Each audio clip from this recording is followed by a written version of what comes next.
უქნარა. იყო და არა იყო რა. იყო ერთი ცოლ-ქმარი. ქმარი მეტისმეტი უქნარა და ზარმაცი, არაფერს აკეთებდა. ან იჯდა და ჭამდა, ან იწვადა ხან ერთ გვერდზე გადაბრუნდებოდა, ხან მეორეზე. ცოლი კი, რაც ძალი და ღონე ჰქონდა შრომობდა. ქმარსაც არჩენდა და თავის თავსაც. მაინც მეტად ღარიბად ცხოვრობდნენ. იმათ ბედობაზე მარტო ერთი გაუხრებული მამული იყო სადღაც შორს, რიყესა და ქვიშაზე და ჭინჭრისა და ღოლოს მეტი არაფერი მოდიოდა. ერთ გაზაფხულზე ცოლმა სთხოვა მეზობლებს და ეს მამული მოახვნევინა. მერე თესლი ჩამოითხოვა და დათესა. ყანა მოვიდა, რა ყანა, სულ ზღვასავით ღელავდა. დადგა მკათათვე, შემოვიდა ყანები. ცოლმა უთხრა ქმარს, კაცო, ადეკ, წადი, ნახე ყანა, იქნებ არაფერი მოგვივიდა, იმედი ტყუილად გვაქვსო. ადგა როგორც იყო უქნარა და წავიდა მამულის სანახავად. მაგრამ ნახევარი გზაც არ გაუვლია, დაბრუნდა უკან და ცოლი მოატყუა. ვიყავდა ღოლოსა და ჭინჭრის მეტი, არაფერი მოსულა. ნეტა თესლი ტყუილად რაღაცზე გადავყარეთ. ცოლმა იცოდა, როგორი ყანაც იდგა და არაფერი უთქვამს. როცა ყანა სამკალი გახდა, ცოლმა უთხრა უქნარას, კაცო, ან სამკალს წადი, ან შინდარჩი, რძე შედღვიბე, კრუხ წიწილას საკენკი დაუყარე და თვალიც დაიჭირე, ფქვილი გაცერი და პური გამოაცხვე. უქნარამ შინდარჩენა არჩია. კრუხ წიწილა რომ არსა წასულიყო, აიღო ძაფის გორგალი, გადააბა ერთმანეთს წიწილები და კრუხი და გაუშვა კალოზე. უცებ საიდანაც გაჩნდა ქორი. დააფრინდა კრუხ წიწილას და გააქანა ყველა ერთად. უქნარამ აიკიდა ზურგზე საცერი, ფქვილიანი გუდა, სარძეული და გამოუდგა ქორს. იფიქრა, კრუხ წიწილასაც დავაგდებინებ, ფქვილიც გაიცრება, რძეც შეიძღვიბება და ყველა საქმეს ერთბაშად მოვრჩები. მაგრამ ვერც კრუხ წიწილი გააგდებინა და დაფქვილიც დააბნია. დაბრუნდა უქნარა შინ, ცოტა არ იყო შეფიქრიანებული. რაღა უთხრა ცოლს, ან კრუხ წიწილა, ან ფქვილი საიდან ვიშოვო. იფიქრა და მოიფიქრა. ეს კვერცხები ხომ გვაქვს. ავდგები, ჩავაწყობ გოდორში. შიგ მე ჩავждები და სანამ ჩემი ცოლი სამკალიდან დაბრუნდება, წიწილებს გამოვჩეკ. მართლაც აიღო და ჩააწყო კვერცხები ბუდეში. ზეთ თვითონ დააჯდა და მოხვა კრუშკრუშს. საღამოზე ცოლი დაბრუნდა სამკალიდან და ქმარს დაუძახა. კარი გამიღე. მოისმა სახლიდან. კარი გამიღე, გაუმეორა ცოლმა. ისე მოესმა სახლიდან. მესამე დაუძახა ქმარს. სადა ხარ, სადაიხაფრე და დაიკარგე, კარი გამიღე. ხმა არავინ გასცა, მარტო კრუშკრუში ისმის. ადგა და შეამტრია ცოლმა კარი. შევიდა შინ და რას ხედავს. მისი ქმარი ჩამჯდა რა ქათმის საბუდარში და კრუშკრუშებს. რა არის კაცო? ეგ რაღა საქნელი იყო. რა მოგიგონია მაგოდრიდან ამოდი. კრუხ წიწილა კორმა წამართვა და კვერცხებს დავაჯე გამოსაჭეკად. უპასუხა ქმარმა. შენი გამოჩეკილი არ მინდა, უთხრა ცოლმა. მაგოდრიდან ამოდი. ამოიყვანა ბუდიდან ცოლმა უქნარა ქმარი და დასვა კერაზე. მეორე დღეს ცოლმა ჰკითხა უქნარას. აბა რას იზამ? ისევ სახს მოული თუ სამკალს წახვალ? სამკალს წავალ, უპასუხა ქმარმა.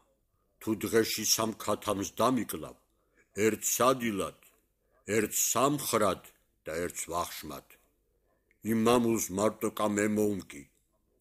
ოღონ შენ ის ყანა მომკე და თუნდა 4 ქათამს დაგიკლავ, უპასუხა ცოლმა. წავიდა უქნარა ყანაში. მთელი დღე 2-3 ძნა ვერ გამოჭრა. სულ ეგდო და ეძინა. 3 ქათამი კი შეჭამა. გავიდა 3-4 დღე. ყანა უკვე ჩაწვას აპირებდა. ერთ დილას ადგა უქნარას ცოლი, ითხოვა ცხენი, კაცის ტანის სამოსი, იარაღი, ჩაიცვა ტანსაცმელი, იარაღიც აისხა, შეჯდა ცხენზე და ქმრისაკენ გასწია. უქნარას რომ მიუახლოვდა დაუძახა: მომკალო, ზარმაცი ვინმე ხომ არ იცი, ხელმწიფე შვილი ყავს ავად, უკვდება და ზარმაცის ღვიძლი გვასწავლეს, ის უშველისო. ზარმაცი შეშინდა და შეფიცა: არ მიზარმაცია კაცო, ეს 1 საათია მკადავიწყე და მეც როგორ მომკიდი. თუ საღამომდის არ მოგიმკია ეყანა, მოვალ, თავს მოგჭრი და ღვიძლს ამოგარიდებო, უთხრა მგზავრმა და წავიდა. ეცა უქნარა ყანას და საღამომდის ბოლი აადინა. მერე დაჯდა, დაღლილი და დაიწყო ქშენა. საღამოზე ცოლმა საჭმელი მოუტანა, მაგრამ ჭამის თავი სადღა ჰქონდა, იჯდა და კუნესოდა. ცოლმა განგემკითხა: რას დაუღლი ხარ? უქნარამ უამბო: ხელმწიფის კაცმა გამოიარა და მე მუქრა. თუ საღამომდის არ მომკი ამ ყანას, მოვალ, თავს მოგჭრი, ღვიძლს ამოგარიდებ და წავიღებო. ცოლმა გული გაუკეთა: ნუ გეშინია, მოგიმკია და ეგ არის, ის შენ აღარაფერს გეტყვის. როგორც იყო, მოიტანეს ძნა, გალეწეს და ჩაყარეს მარცვალი. უქნარა ისევ ან იჯდა და ჭამდა, ან იწვა და ხან ერთ გვერდზე გადაბრუნდებოდა, ხან მეორეზე. დრო და დრო ცოლს გასძახებდა: დედაკაცო, ღორს აჭამე? უქნარას ერთი ღორი ჰყავდა და რაც რამება და სულ იმას აჭმევდა. ერთხელ ცოლმა უთხრა: კაცო, ჩვენ საჭმელი არაფერი გვაქვს, შენ კიდევ ღორს აჭმევ, თავიდან მოვიშოროთ, დავკლათ. სანამ ქონი ტყავს გარეთ არ გამოუვა, არ დავკლავ, უპასუხა ქმარმა. ადგა ცოლი, გაათბო ერბო, მიასხა ღორს, მიიყვანა ქმართან, აჩვენა და უთხრა: ნახე, როგორ გასუქებულა, ქონი გამოზდის. უქნარას თავისი მუცელი ყველაფერს ერჩია და დაკლა ღორი. ღორის ხორცს მალე მოუღო ბოლო. ცოლმა ერთი ბარკალის დამალვა ძლივს მოასწრო. ქმარმა შეიტყო და ცოლს გადაეკიდა. მომეცი. ცოლმა უარი მოახსენა. მოვკვდები თუ არ გამომიჩენ, უთხრა უქნარამ. ცოლმა ისე უარის ტყიცა. მოვკვდები, უთხრა კიდე უქნარამ. მოვკვდი თუ მოვკვდები, ვის დააკვდები? არ დაუთმო ცოლმა. ადგა უქნარა, წაწვა ტახტზე, დახუჭა თვალები, გაინაბა და თავი მოიმკვდარულა. ცოლმა ყასიდა დაიწყო ტირილი, მოიყვანა მღვდელი, გააკეთებინა კუბო და ჩადეს შიგ უქნარა. ცოლი ერთხელ კიდე მივიდა ქმართან და წაშჩურჩულა. გაცოცხლდი თორემ დაკმარხავთ. მკვდარი ვარ, როგორ გავცოცხლდე, უპასუხა ქმარმა. გაცოცხლდი, დაუჟინა ცოლმა. თუ ღორის ბარკალს მომცემ, გავცოცხლდები, უთხრა ქმარმა. არა, უპასუხა ცოლმა. მაშ არც მე ავდგები. წაიღეს უქნარა და დაასვენეს ეკლესიაში. დაღამდა თუ არა, უქნარას ცოლი მივიდა საყდრის კარებთან და დაიძახა. მკვდარნო, ახალნო და ძველნო, გეყურებოდეთ, ადექით, ცაში საყდარი შენდება, ვინც ახალი მკვდრები ხართ, 200 აგური უნდა აიტანოთ, ვინც ძველი 100.